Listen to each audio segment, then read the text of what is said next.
Good morning, everyone. It's Monday morning for me. I'm not sure what time it will be or what day it will be when I upload this. I'm probably going to upload it tomorrow.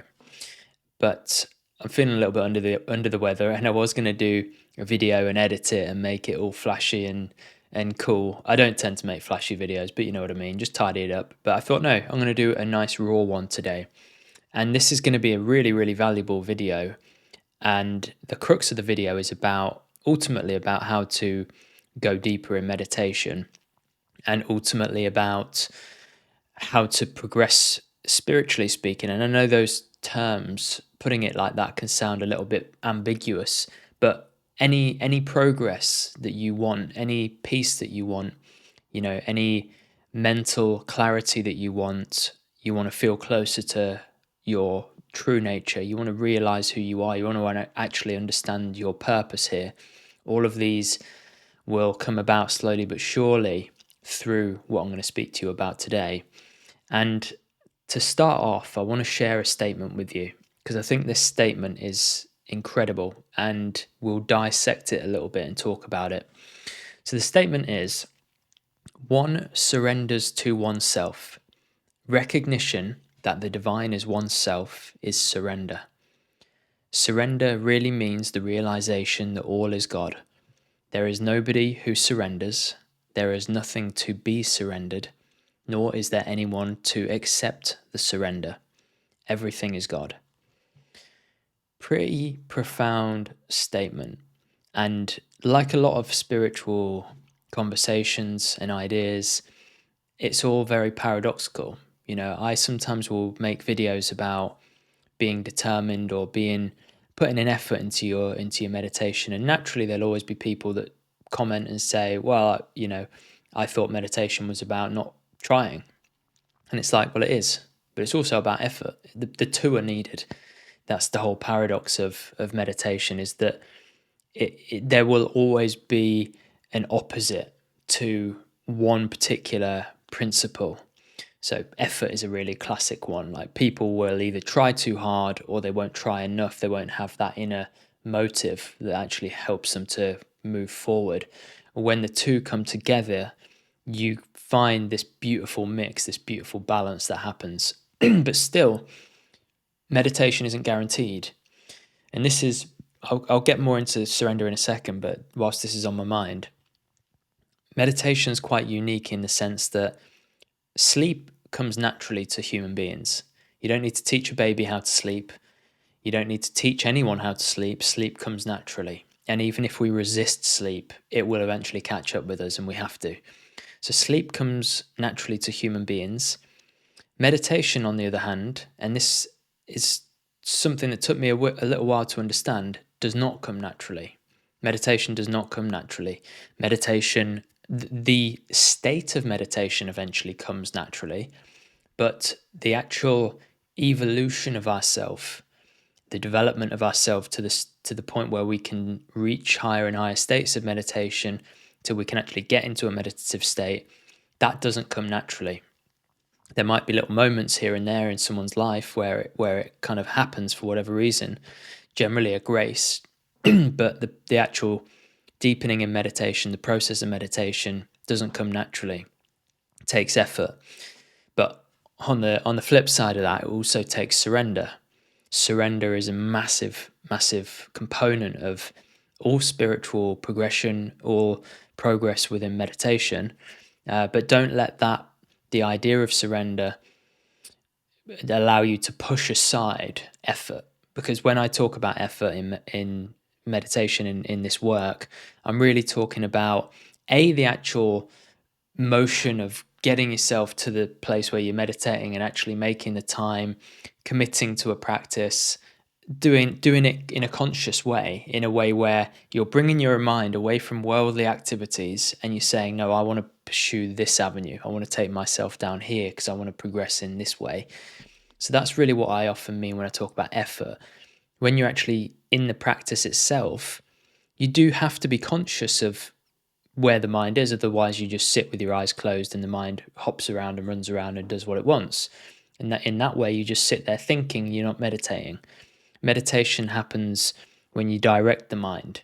Now, There are nuances to this because some people will get on better with open awareness, which is kind of taking a more backseat approach. It's more passive, but that works for some people. So there's not always a one rule fits everyone, but generally you have to be conscious of what you're doing with your mind. And in that sense, you have to have effort. But as the case is with sleep, you eventually let go, you surrender completely, and meditation takes place. Same with sleep. You have to set the scene, you have to take yourself to the bedroom, you might have to put your phone away, dim the lights, get yourself in a comfy bed. You've got to do some things, but then the process of sleep happens. But it's easier with sleep because, as I said, sleep comes naturally. So meditation, you can have everything in place, you can have all of the things we've mentioned in place, and still meditation as a state, as a meditation as being an experience of your consciousness beyond the senses, won't happen just by itself. That is a grace. That happens as a grace. And this is a hard thing to comprehend, and it takes practice. It's a combination of you working and developing yourself, because we've got this body, we've got this mind.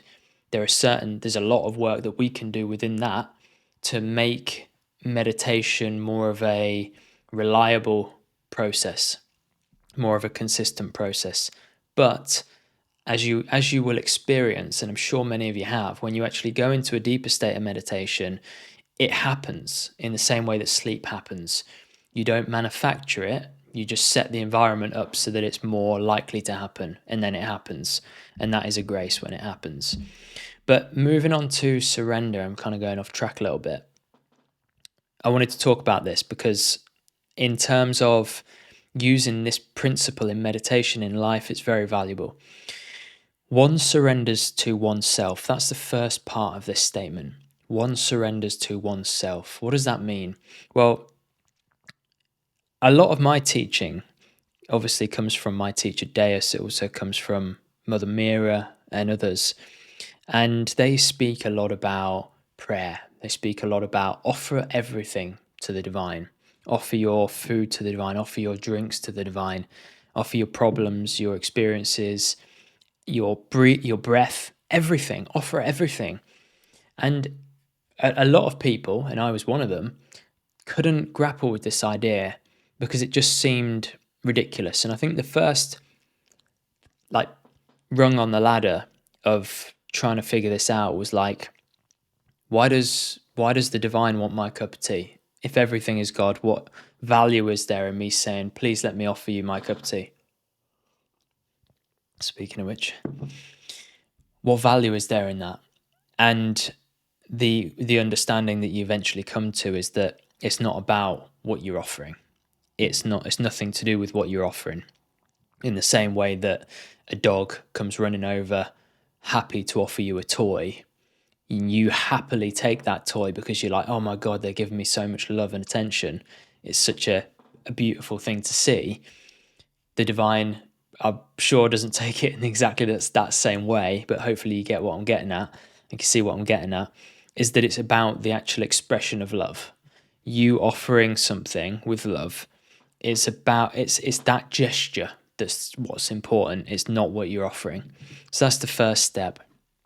Then when you go up another rung on that ladder, or a couple of rungs on that ladder, you start to realize that actually what are you having to do to say offer something up or to pray to the divine? You have to reduce yourself to pray.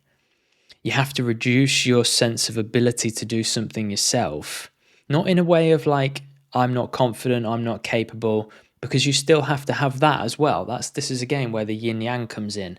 You've got to have confidence and self-belief, but also this ability to pray, this ability to be open to grace and to realize that actually I can do things myself, but there's nothing that's actually coming from me, because fundamentally, on the highest level, I am the divine.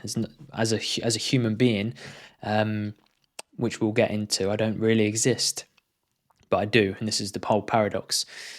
So you start to realize that in order to pray or to offer up, you have to reduce yourself And you have to, in a sense, offer yourself to say to the divine, I've got this problem, please may you help me with it. Or I've seen someone over there going through some difficulty, please could you guide them, please can you help them.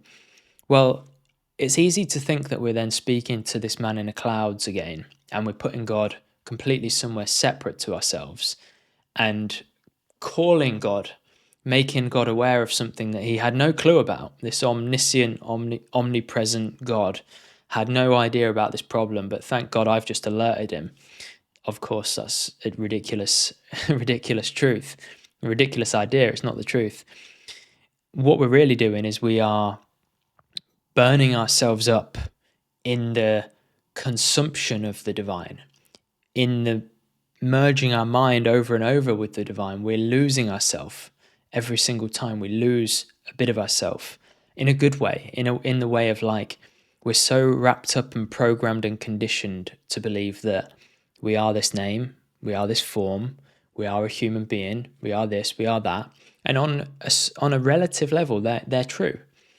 But on higher levels of spiritual understanding, they're not true. We are all one with the divine. So there's always this like relative and absolute that you're dancing with when you're talking about spiritual concepts. The relative is that I have a cup of tea here, and that cup of tea is separate from me. And I can drink this cup of tea to satisfy my physical body, and everything is separate from me. And there's this very, very much a duality with everything. On the relative experience, that's okay. But as you go higher and higher, you realize everything is not separate. Although I am existing as if it's separate, it's not separate. It's all God, it's all me, it's all you. And that's why when you have your cup of tea and you say thank you, or you offer that cup of tea up to the divine, up to the divine, you're starting to bridge this gap of understanding, or you're starting to raise your understanding through these little processes of recognizing and reminding yourself and connecting everything as being something of the divine. I think it was Neem Karoli Baba.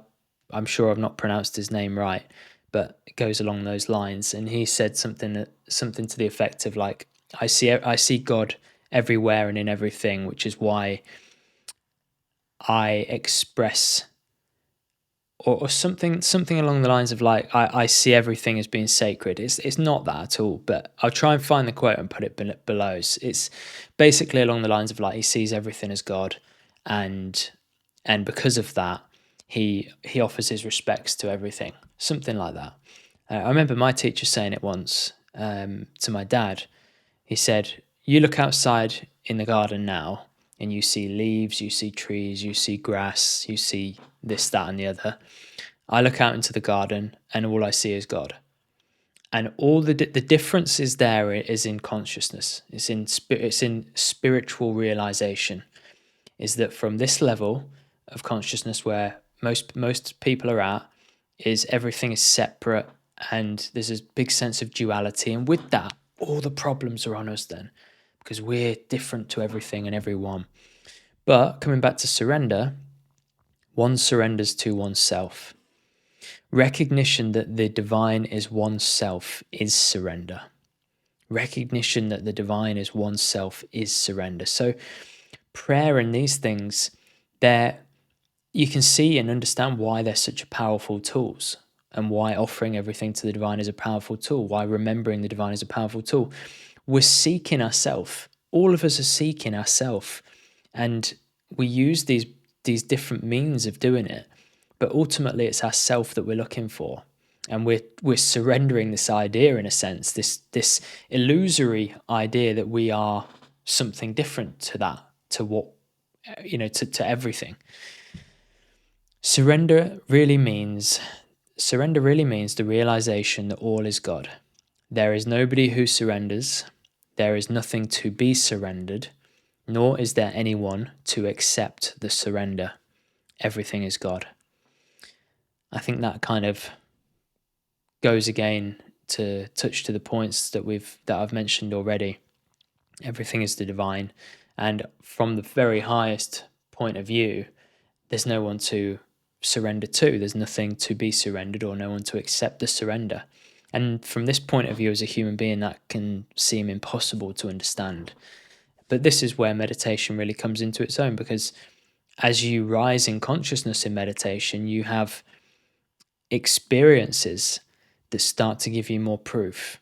And it might take a while for these experiences to manifest, but you do have more experiences that, okay, I'm bigger. But this is, you have to be very careful, because if you're not careful, if you're at the first rung on the ladder, but you're adopting the mentality of the fifth rung on the ladder, the final rung on the ladder, what can happen is that because you're actually not at this point of view in terms of your consciousness, you're down here still. We are perhaps. I'll say myself so I don't feel like I'm offending anyone. Let's say I'm on the first rung on the ladder, but I'm adopting ideas and ways of thinking from the top rung on the ladder. The ego that exists down here, this false sense of identity, will not just vanish because I've adopted this principle. It will just take that principle for itself and grow.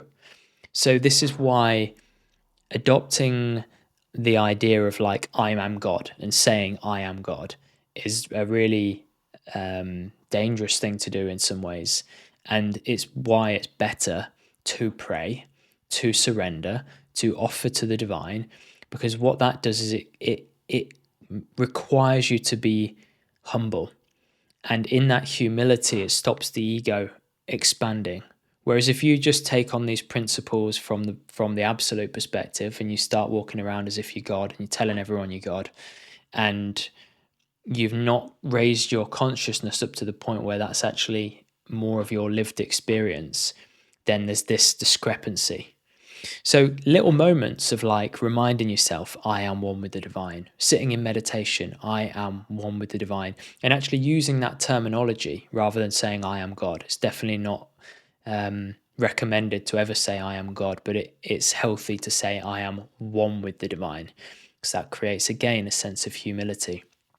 But to do that in meditation, to do it in small moments, to look at something and say that's me, I know that's me, but then allow that shift within you to happen. That's good. It's all got to be small steps is really what I'm getting at.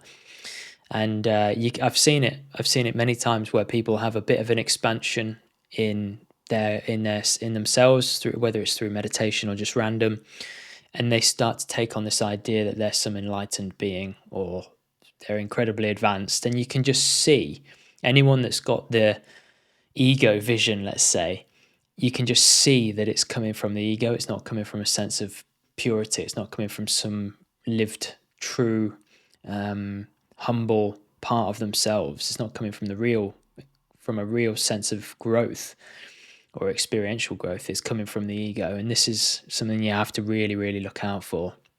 So I wanted to share this with you. Hopefully it gives you some food for thought. And I would suggest focusing more on surrender, going into your practices. If you meditate, going into your practices with more surrender, lots of prayer, lots of offering up, but see it for what it is. See it as though it's you actually letting go of this illusory sense of being who you are and merging more with what you really are. So I'll leave it at that today. Thank you so much as always for watching. And if you want to be part of the school, if you need help and things, you know all about that, I'm sure, but I'll leave a link in the description below. So feel free to check it out. Thanks so much, and I'll see you on the next one.